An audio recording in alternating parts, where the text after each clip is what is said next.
Colombo international book fair එක බලන්න ගියාද? අන්න මේ පාර 2025 පටන් ගත්ත දවසේ මට යන්න හම්බුණා. ඉතින් ඒ විස්තර ඔක්කොම ඔයාලත් එක්ක ෂෙයා කරගන්න තමයි හදන්නේ. සෙප්තැම්බර් 27 ඉඳන් ඔක්තෝබර් 6 වෙනිදා වෙනකම් මේක තියෙනවා. උදේ 9 ඉඳන් රෑ 9 වෙනකම්. පොඩි බබාලකින් ඉඳන් වැඩිහිටියන්ට වෙනකම් පොත් ගොඩාක් තියෙනවා තෝරගන්න බැරි තරම්. ඒ වගේම පොත් විතරක් නෙමෙයි printers, stationery items ගොඩාක් දේවල් ගන්න පුළුවන් ගියොත්. ඒ වගේම තමයි BMI සීච් එකේ ඉස්සරහා තියෙනවා shoe sale එකක්. ඒකටත් ගිහින් බලන්න අඩුවට shoes තියෙනවා. ඉතින් අපි දැන් තමයි entrance උනේ. ඉතින් ඇතුළු වුණාම රුපියල් 20ක ටිකට් එකක් ගන්න ඕනේ. හරිම ලස්සනයි ටිකට් එකත් මේ පාර. අපි හිතුවේ සෑහෙන පොලිමාක් ගොඩක් සෙනග ඉඳී කියලා. හැබැයි අපි දවල් 1ට විතර ගියේ. ලොකු සෙනගක් නෑ. ශ්‍රී ලංකා ගුවන්විදුලි සංස්ථාවෙන් පොඩි ස්ටෝල් එකක් දාලා තිබුණා. තව එක ෆුඩ් ස්ටෝල් තමයි ගොඩක් තිබුණේ. ඒ වගේම මේ නොයකෙන් මංචි එකෙන් ගොඩක් ඒ වගේ ගේම්ස් දාලා තිබුණා. ඒවටත් ගියා එකකට විතර. ඊට පස්සේ ගියා පොත් බලන්න. අපි මුලින්ම ගියේ අරටුව එකට. ඒකෙත් ගොඩක් පොත් තිබුණා. මිනි කොඩොල් ඒ වගේ පොත්. මිනි කොඩොල් එකේ 1550යි.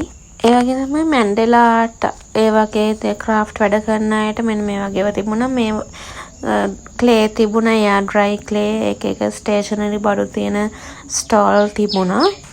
මේ පාර බුක් ෆෙයාර් එක ස්ටෝල්ස් 400 ගාණක් තියෙනවා. කෙමිස්ට්‍රි ඔෆ් ලව් පොත 1400 ගාණක්. ඒ වගේම තමයි මේ ස්කෑන් ලංකා එකේ අර කැන්වස් බෝඩ් තිබුණා. ඒ වගේම තමයි printers තියෙන වෙනම shop එකකුත් තිබුණා. ඊළඟට අපි ගියේ සරසවියකට. ඒකේ ඉංග්‍රීසි ඒවා තිබුණා. books ඒ වගේම තමයි එතනින් exit වෙද්දිම තව stall වලට යන්න පුළුවන්. ආශිර්වාදයකට ගියා අපි. ඒකේ මැන්ඩෙලා ආර්ට්ස් book ගොඩාක් තිබුණා. මේ පාර ගොඩාක් trending වුණු පොතක් නිසා ඒපාලිකා පොත. ඉතින් ඒක ගන්න ගොඩාක් සෙනග හිටියා එතන stall එකේ. muses stall එකේ D18 එකේ.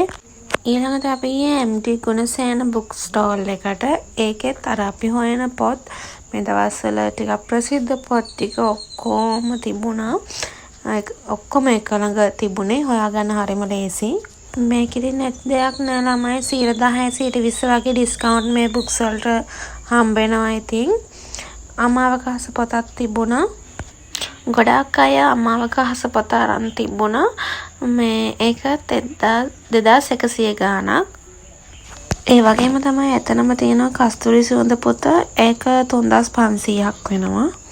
ඔයාලා පොත් ගන්න බලන් යනවා නම් වැඩිපුර සල්ලි අරගෙන යන්න. මොකද හිත වෙනස් වෙන්න පුළුවන්. ඒ වගේම ලොකු බෑග් එකක් අරගෙන යන්න. පොඩක් ශක්තිමත් බෑග් එකක්. ඒ වගේම කුඩයක් අරගෙන අනිවාර්යෙන් වතුර අරගෙන යන්න. ඒ වගේම තමයි පොත් ගන්නව නම් විතරක් ස්ටෝල් එකේ ඉන්න නැත්තම් එළියට යන්න. මොකද පොත් ගන්න අයටත් ගන්න අමාරුයි. එතනට වෙලා කතා කර කර හිටියම. සතිය දවසක යනවා නම් වඩාත් හොඳයි. මේ ඉන්න සෙනගත් ඒ දවස්වලට අඩු වෙන්න පුළුවන්. මොහන් රාජ් මඩවලගේ ගොඩාක් පොත් තිබුණා. මේ පොතත් එයාගේ එකක්. ඒ වගේම ලක්ෂි පොත තිබුණා. බාලාංශ පොත තිබුණා. ඉතින් පටන් ගත්ත මුල් දවස් දෙකේ කියන්නේ 27 28 සෙනසුරාදා ඊට දවස් දෙකේ මේ පොත් ලියපු අය ඇවිල්ලා හිටියා. ඉතින් ඔයගලන්ට ඔයගලන්ගේ සම්පූර්ණ සටහන් ගන්න පුළුවන්කම තිබුණා. ඒ දවස් හරි වෙනස් පොතක් තිබුණා. ඉකිගයි පොතේ සිංහල ට්‍රාන්ස්ලේට් බුක් එක තිබුණා. MD ගුණසේන එකේ පොත් දෙකක් තියෙනවා. මුද්‍රස් පළම් පොත තිබ්බා. කසුන් හීනටි ගලගේ ආවිල්ලා හිටියා ඒ වෙලේ එතනට. ඉතින් මේ පාර ලොකුවටම සෙනගක් හිටියේ නැහැ. අපිට පහසුවෙන් යන්න පුළුවන්. ඉතින් ස්ටෝල් ඇතුලේ චුට්ටක් කට්ටිය හිටියම යන්න චුට්ටක් අමාරුයි. නමුත් අපිට පොත් අරගෙන එන්න පුළුවන්කමක් තිබුණා. ඉතින් මේ වගේ පෝට්‍රේට් එකක ඔයගොල්ලෝ චිත්‍ර කාටුන් වගේ එහෙම අඳ ගන්න පුළුවන්. හරිම ලස්සනයි එතන තිබ්බේවා. ඉතින් ෆුඩ් ස්ටෝල් ගොඩාක් දාලා තිබුණා. එක ඒවා. ඉතින් අපිටත් මහන්සි ඇවිදලා මේ පුළුවන් ටිකේ ඇවිදලා අපි දවල්ට කෑම ගත්තා. ඊට පස්සේ මේ පොත තිබුණා ආදරේ කියන්න ඕනේද. ඒකෙත් ලියපු කෙනා හිටියා බිමේෂ් ඕෂත කොහෙද මට නම් මතක නෑ හරියට.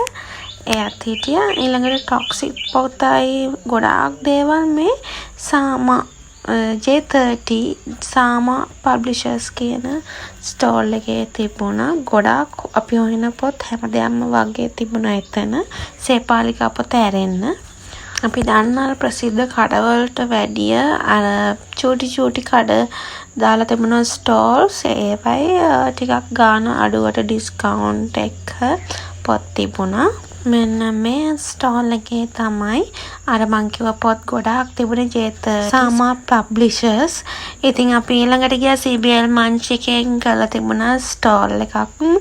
ඒකේ ගේම් එකක් තියෙනවා. ඒගොල්ලන්ගේ බිස්කට් එකක් දෙනවා ඒකෙදි. පික්මී වලින් සම්පත් බෑන්ක් වලින් ඇවිල්ලා තිබුණා. ඒ වගේම පොඩි අයට එක දේවල් කරන්න තිබුණා. පොඩි අයට ෆේස් පේන්ටින් එක දේවල් තිබුණා. ඔයාලට ඉතින් බුක් ෆෙයාර් එකට ගිහිල්ලා බලන්න.